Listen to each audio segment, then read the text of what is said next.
ठीक है, next example देखो। ये आपको खुद से करना है। CrH2O whole 6 +3।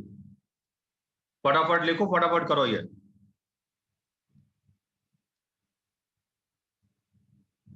खुद से करें ये।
देख लो, ये सेम एग्जांपल है।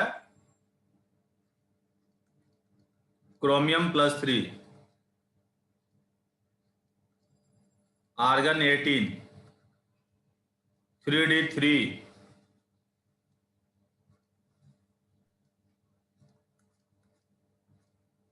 1 2 3। अब ये स्प्लिट कर जाएगा।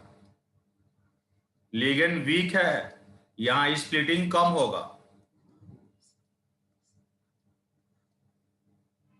ये तुम्हारा दोनों एक्सियल डी है, dx² - y² और dz²। और नीचे तुम्हारा नॉन एक्सियल डी ऑर्बिटल है, जिसको T2g और इसको Eg बोलते हैं। ये एनर्जी डिफरेंस होता है। अब यहाँ पे 3 इलेक्ट्रॉन है, लिगेंड वीक है। बताओ ये तीनों इलेक्ट्रॉन पहले कहां बढ़ेगा? T2g में। T2g ऑर्बिटल में बढ़ेगा। ये तीनों इलेक्ट्रॉन पहले T2g में बढ़ेगा। 1 2 3। देखो, पहले यहां पे अमोनिया लिया था, अब वाटर ले लिया है, बट उससे कोई फर्क नहीं पड़ रहा। मतलब इस कॉम्प्लेक्स को देख के आंसर नहीं बता देंगे कि आउटर ऑर्बिटल बनेगा। लिगेंड तो वीक है, उसके बावजूद भी क्या बन रहा? इनर ऑर्बिटल बन रहा। ठीक है ना? जो चेंजेज आएंगे वो D4 से D7 में आएगा। ये तुम्हारा 3D ऑर्बिटल है। अब 6 वाटर जो है यहां पे इस तरीके से अपना लोन पेयर देंगे, और जिस जिस ऑर्बिटल में लिगेंड अपना लोन पेयर देगा, मेटल उन ऑर्बिटल के एनर्जी को इक्वलाइज करके एक न्यू सेट ऑफ ऑर्बिटल बना लेगा। प्रॉपर तरीका से ये सारे एग्जाम्पल नोट करेंगे। यहां लोन पेयर दिया, अब यहां पे इसका हाइब्रिडाइजेशन क्या बन गया बोलो? इनर ऑर्बिटल या आउटर ऑर्बिटल? 3D में लोन पेयर दिया है, D2sp3। ये इनर ऑर्बिटल कॉम्प्लेक्स हो गया। 3 अनपेयर्ड है, मैग्नेटिक मोमेंट √15 bm हो गया।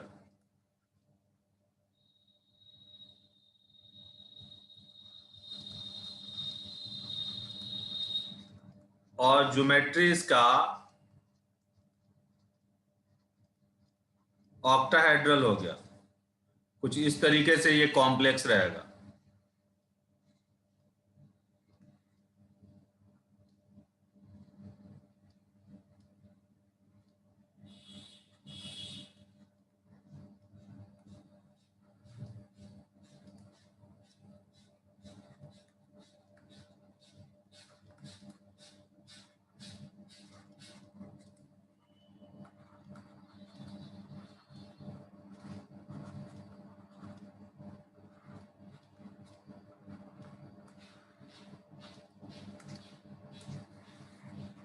यहां पे चार्ज आ गया +3, बॉन्ड एंगल 90। फटाफट नोट कर लो।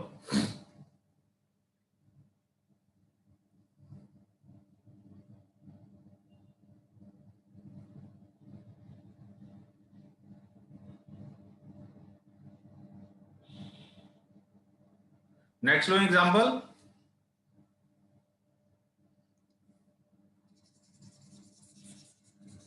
अब यहां पे नेक्स्ट कॉम्प्लेक्स लो।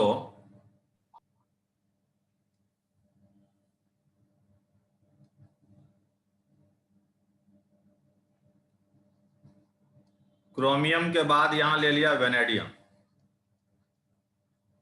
बताओ ये लिगेंड देख के लग रहा कि वीक है तो आउटर ऑर्बिटल बनना चाहिए, नहीं?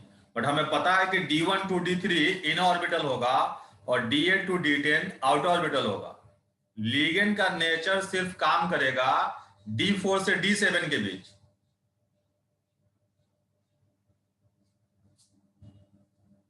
अब वेनेडियम का एटमिक नंबर ये 23 होता है। अब ये हो जाएगा 3D3 4s2। और वेनेडियम पे जब चार्ज कैलकुलेट करेंगे आप तो चार्ज इस पे +3 है।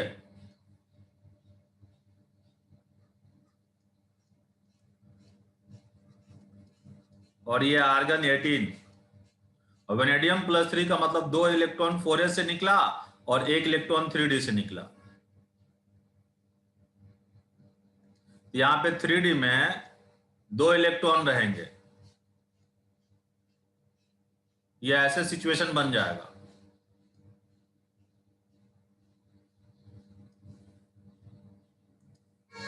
दो अनपेयर्ड √8 Bm हो जाएगा। और यहां आ गया वेनेडियम। नोट कर लो।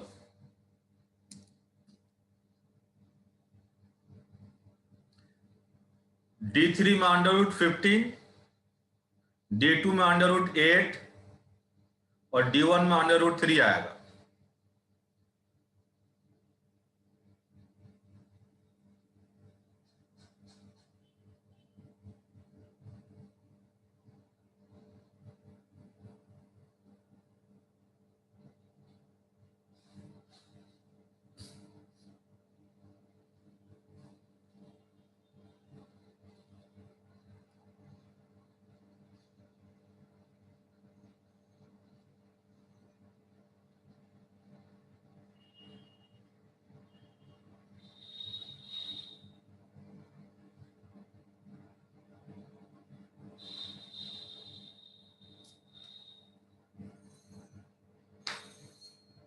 नोट कर लिया?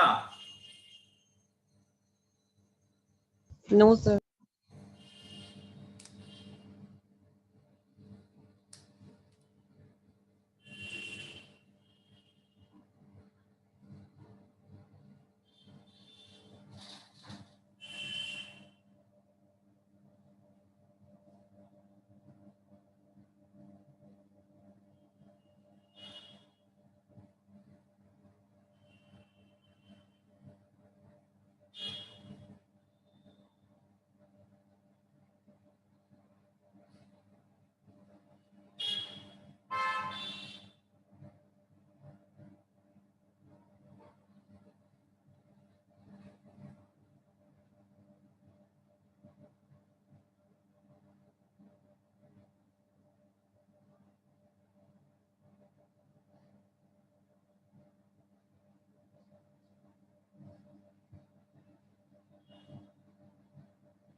सर। हो गया। अब नेक्स्ट एग्जांपल लो यहाँ पे।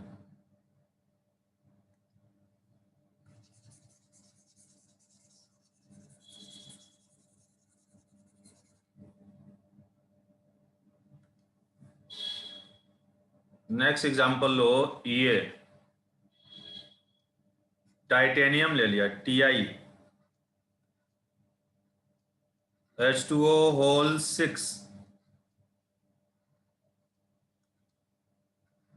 यहां ले लिया चार्ज +3, टाइटेनियम का एटॉमिक नंबर 22। अब इसका आउटर सेल हो जाएगा ये 3d2 4s2। अब यहां भी चार्ज +3 है, तो 2 इलेक्ट्रॉन 4s से निकलेगा और 1 इलेक्ट्रॉन 3d से निकलेगा।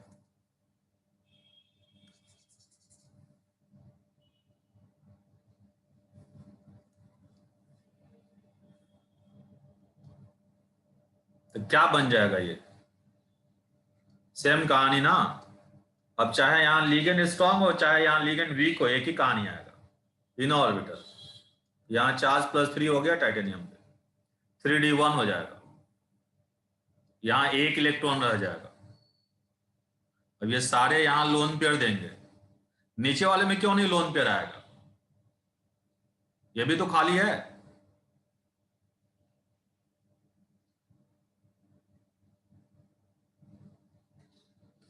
अरे ऑक्टाहेड्रल में लिगेंड के क्लोज कौन होगा? जब एक्सिस के लॉन्ग लिगेंड लोन पेयर देने जाएगा तो उसके रास्ते में कौन सा d ऑर्बिटल मिलेगा? Axial d orbital. और dz², वही ना d मिलेगा जी, तो उसी को लोन पेयर दे पाएगा। और इसकी एनर्जी बहुत कम है, और इसकी एनर्जी जो है 4s और 4p के इक्वल है। स्प्लिट होने के बाद ये axial d orbital close to 4s 4p है, और हाइब्रिडाइजेशन में वही मिक्सअप होगा जिनकी एनर्जी आपस में क्या हो, इक्वल हो। ये लिगेंड के पाथ पे d नहीं है। लिगेंड जिस रास्ते से लोन पेयर देने जाएगा उसके रास्ते पे कौन सा d ऑर्बिटल है?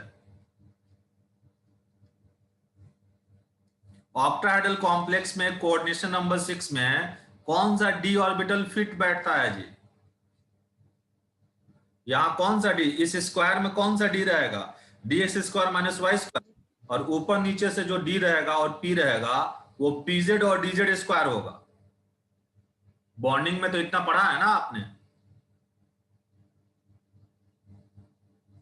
दोबारा बताना पड़ेगा क्या?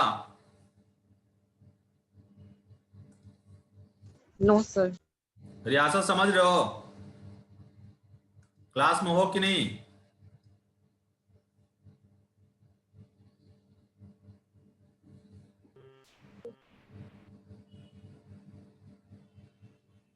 नहीं आया क्लास में लग रहा। है सर। सो गया होगा तभी तो सुन नहीं पा रहा। सर है।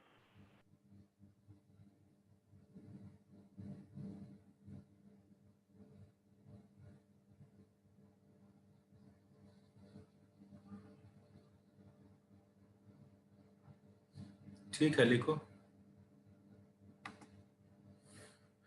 ठीक है, नोट कर लो फटाफट। कितना आ जाएगा अब यहां मैग्नेटिक मोमेंट? एक ही, √3bm।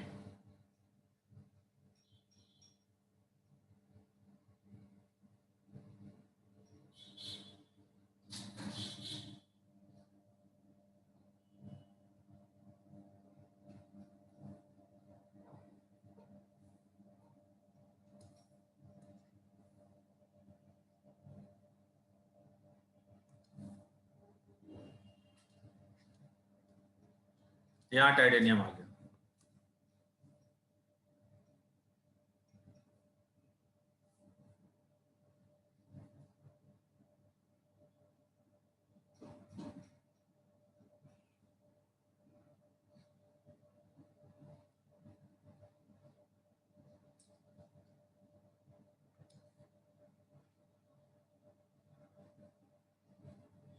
नोट कर लिया?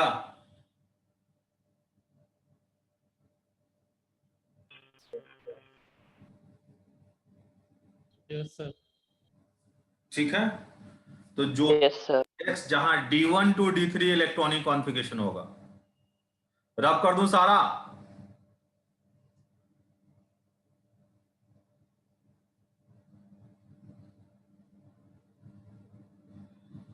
Yes sir. जैसे ये देखो, CrNH3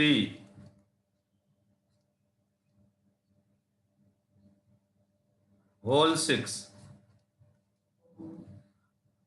+3 लिया था, CrH2O होल 6 +3 लिया था, या CrEn whole thrice,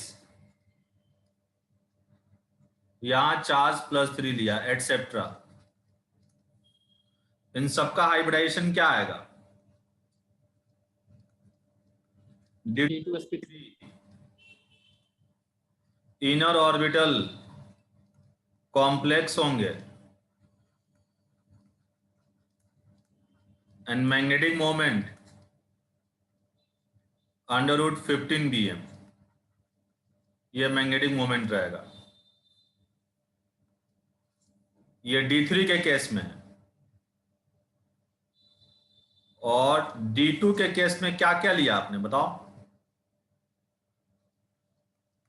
titanium H2O whole 6 +3 हो, या titanium NH3 whole 6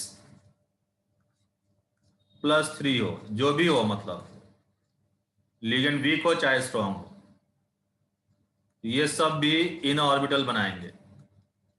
D2sp3 2 unpaired रहेगा, √8 bm मैग्नेटिक मोमेंट आ जाएगा। सॉरी, एक अनपेयर्ड रहेगा ना, एक अनपेयर्ड रहेगा, √3 bm आ जाएगा। जैसे ये वेनेडियम ले लिया मैं, VNH3, लिगेंड वीक हो चाहे स्ट्रॉन्ग हो, NH3 होल 6 +3 चार्ज है, या ये मैंने ले लिया VH2O होल 6, यहां भी +3 चार्ज है, या ये मैंने ले लिया VEN होल थ्राइस, यहां भी +3 चार्ज है, जो भी रहे। ठीक है, तो इन सब का भी हाइब्रिडाइजेशन D2sp3 होगा। मैग्नेटिक मोमेंट जो होगा 2 अनपेयर्ड रहेगा, √8 bm। ये सब बनाएंगे इनर ऑर्बिटल कॉम्प्लेक्स। फटाफट नोट करो, फिर नेक्स्ट एग्जांपल लेता हूं।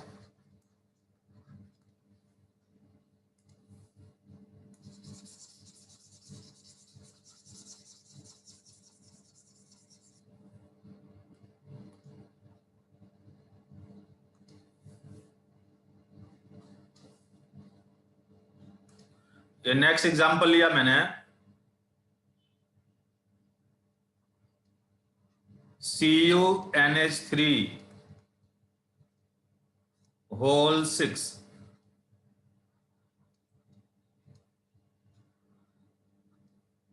और यहां चार्ज है +3। इसका फाइंड करो हाइब्रिडाइजेशन ज्योमेट्री।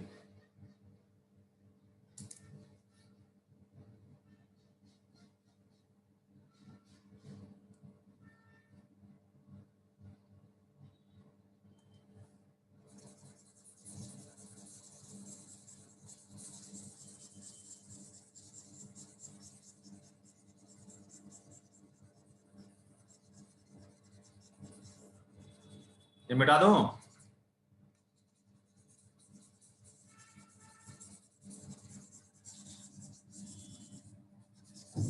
कॉपर का एटमिक नंबर 29 होता है।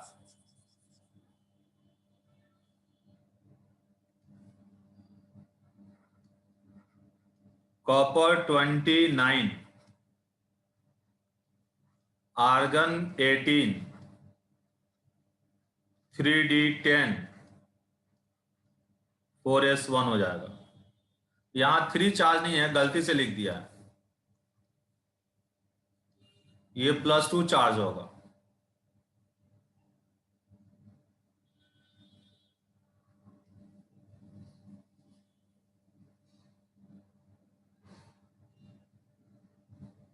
D1 to D3 always form in orbital complex. D8 to D10 always form out orbital complex.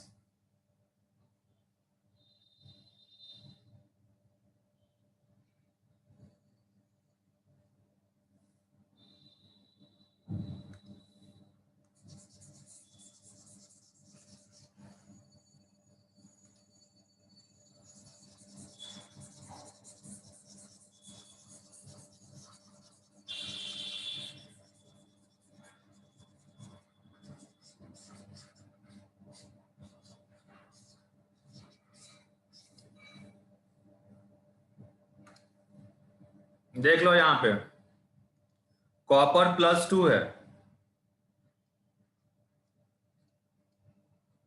ये आर्गन 18, 2 इलेक्ट्रॉन निकल गया, एक S से एक D से, ये 3d9 हो जाएगा।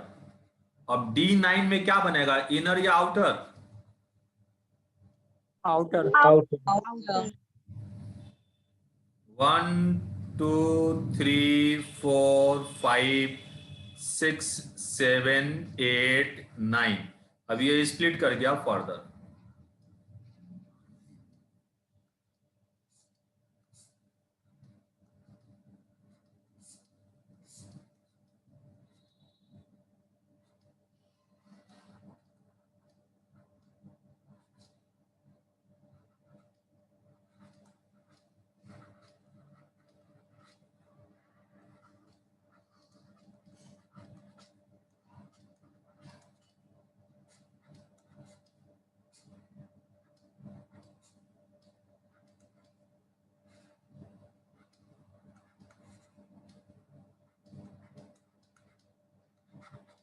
ये 4d, ये 4p, ये 4s और ये दोनों 3d है। अब 9 इलेक्ट्रॉन भरना है, 1 2 3, स्ट्रॉन्ग लिगेंड है, 4 5 6 7 8 9, ऐसे भर गया। अब 6 अमोनिया है और ये सारे स्ट्रॉन्ग फील्ड लिगेंड है। एक अमोनिया यहाँ लोन पेयर देगा, एक यहाँ देगा, फिर यहाँ देगा, यहाँ देगा। यहाँ तो स्पेस नहीं है लोन पेयर देने की।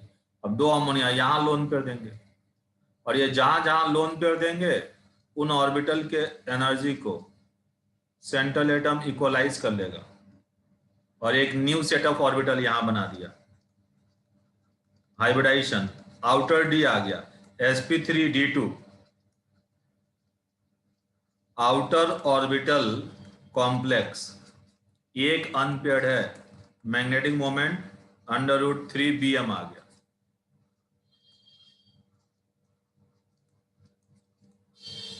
ज्योमेट्री इसका ऑक्टाहेड्रल रहेगा।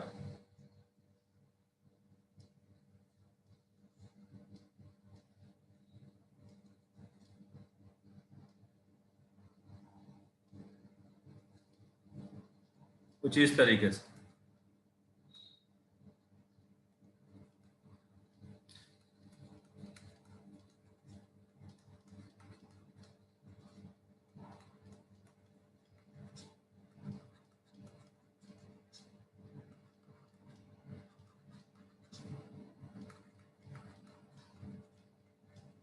पूरे कॉम्प्लेक्स पे चार्ज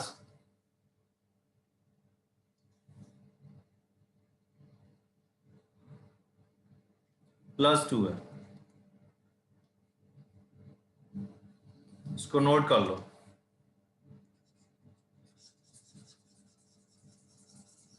तो कॉपर +2 रहेगा तो लिगेंड चाहे वीक हो चाहे स्ट्रांग हो, always form outer orbital complexes.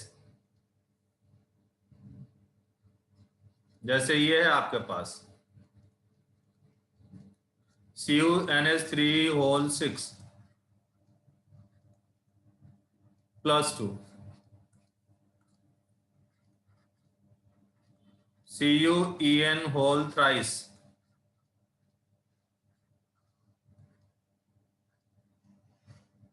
plus 2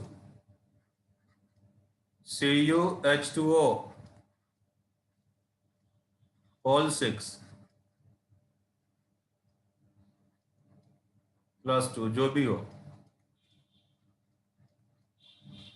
ये सब sp3d2 होंगे। मैग्नेटिक मोमेंट √3bm आएगा, नोट कर लो।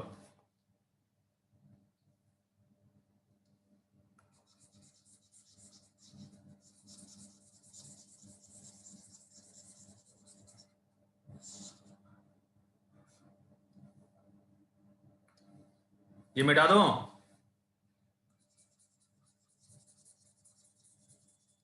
नेक्स्ट कॉम्प्लेक्स ले लो।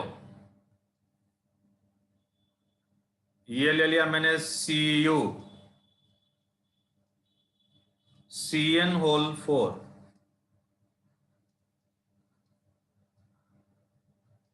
और ये -3 ले लिया।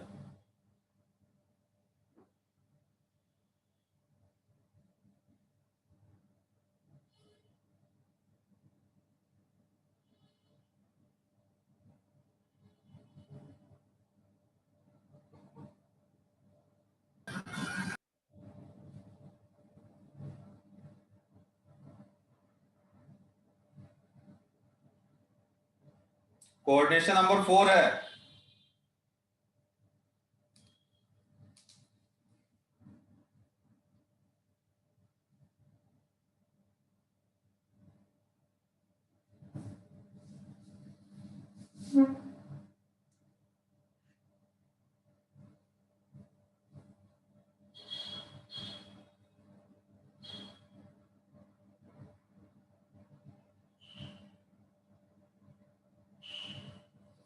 पूरा रब कर दूं?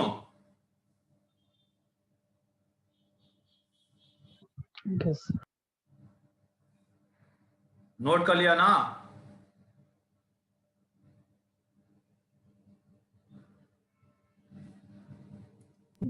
Yes, sir. Yes, sir. अब इसका बताओ, चार्ज निकालो, हाइब्रिडेशन बताओ। Hybridization, geometry and magnetic moment.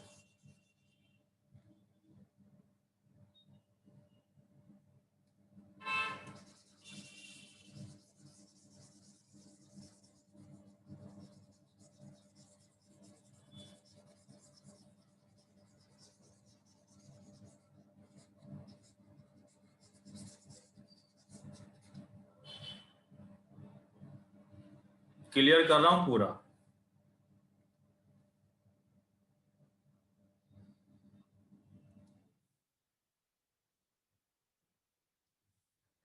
ये आपने कॉम्प्लेक्स लिया है CuCn होल 4, यहां चार्ज -3 है। कॉपर का चार्ज x मान लिया, Cn पे चार्ज -1 होता है, चार्ज Cn है तो -4 हो गया, चार्ज का सम -3। कॉपर पे चार्ज +1 आएगा। अब ये कॉपर +1 देख लो क्या बनेगा। जो एक इलेक्ट्रॉन होगा वो 4s से निकलेगा, ये 3d10 रहेगा। तो 3d10 का मतलब T2g और Eg दोनों कंप्लीटली भरे रहेंगे।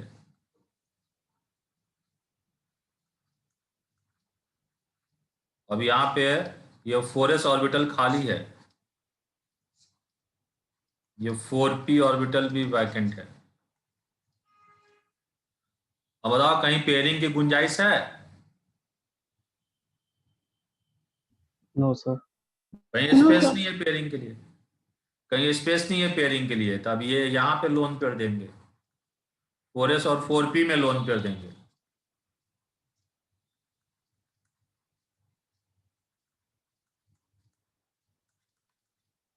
Cn लिया है ना?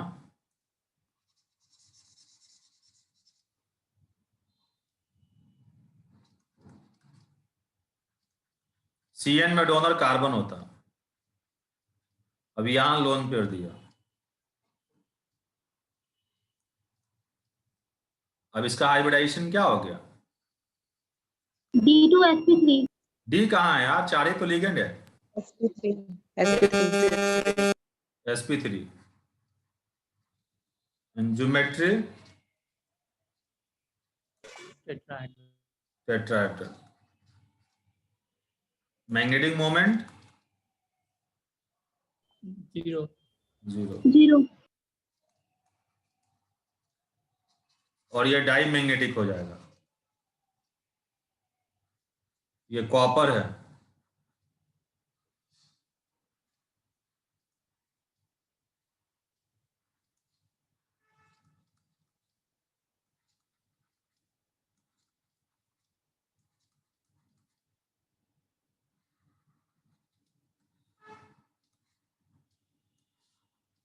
ये ऐसा हो जाएगा।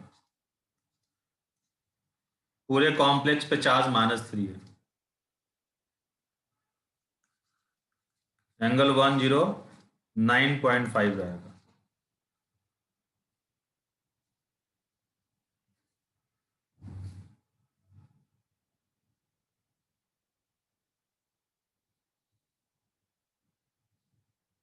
नोट कर लिया?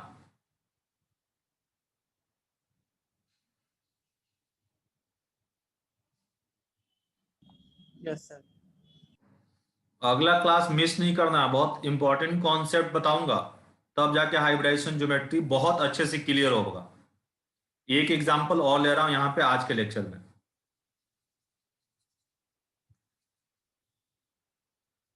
यहां पे आ गया Cl ले लिया, अब यहां चार्ज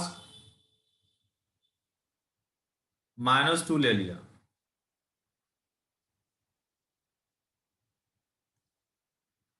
Cl पे भी चार्ज कितना होता है? -1, -1 -1 होता है। तो कॉपर का चार्ज x मान लिया, 4Cl -1, चार्ज का सम -2 हो गया। अब यहाँ x जो होगा +2 हो जाएगा, मतलब कॉपर पे चार्ज +2 आ जाएगा।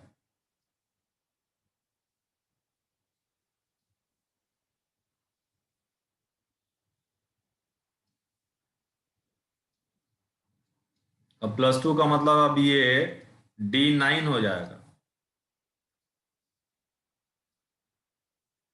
अब एक इलेक्ट्रॉन यहां से कम हो गया,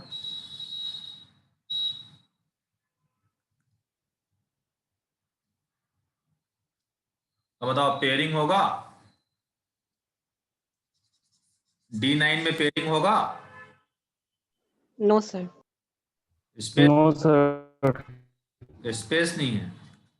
यहाँ क्या बोलोगे? Cl negative is weak ligand, but it will not pair up the unpaired electron। यहाँ भी हाइब्रिडाइजेशन हो जाएगा, बट यहाँ पे ना एक अनपेयर्ड इलेक्ट्रॉन रहेगा, एक अनपेयर्ड इलेक्ट्रॉन यहाँ अभी रहेगा।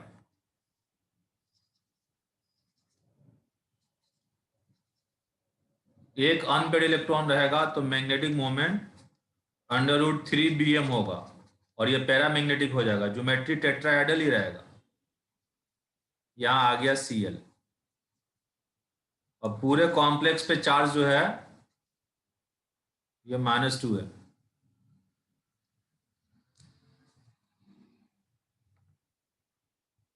हाँ सुभाष जी,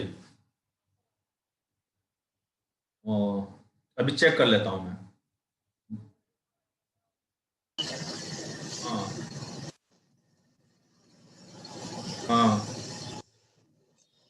हाँ हाँ हाँ, ठीक है ठीक है ठीक है ठीक है। सुनिए ना, दोनों भेजे हैं ना? ठीक है, okay okay okay, thank you.